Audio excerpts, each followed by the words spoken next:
자, 우선 그 상품 관리 및 이제 분석의 전체 흐름부터 보도록 하겠습니다. 한번 읽어보도록 하겠습니다.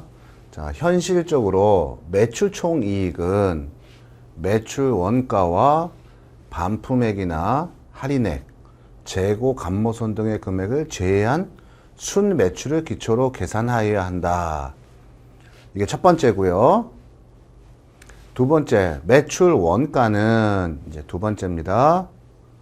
기초 재고액에 구매액을 더하고 기말 재고액을 차감하여 계산한다. 이렇게 나왔어요. 일단 큰 얘기를 먼저 한번 해봅시다.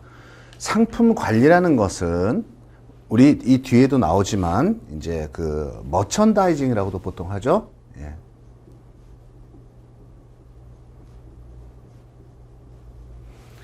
그 궁극적으로 상품 관리라는 것은 뭐냐면 기업이 상품을 이제 소비자 입장에선 상품이고 그 상품을 만들어내는 기업 입장에서 보면 제품이겠죠.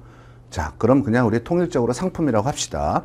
그러면 상품이라는 것은 고객들이 시장에서 필요로 해야 합니다. 즉 우리는 그건 고객의 니즈라고 하죠. 고객의 니즈, 즉 구매하고자 하는 뭐 욕구다 이렇게 표현할 수 있겠죠.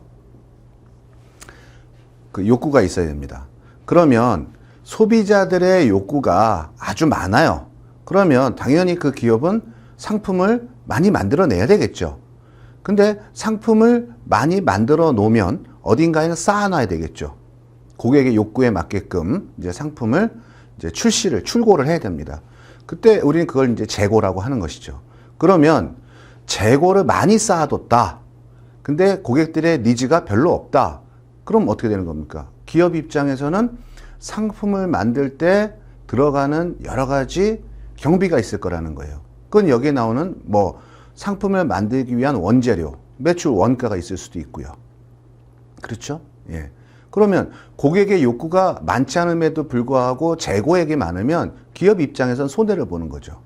또 반대로 고객의 욕구가 많음에도 불구하고 상품의 재고가 별로 없어서 고객이 필요로 하는 적정한 시기에 적정한 방법으로 고객들한테 재고량을 제공하지 못했다. 그러면 그 해당 기업은 자칫 잘못하면 동종 업계에 있는 다른 기업에게 고객을 빼앗길 수 있는 가능성이 커진다는 얘기예요.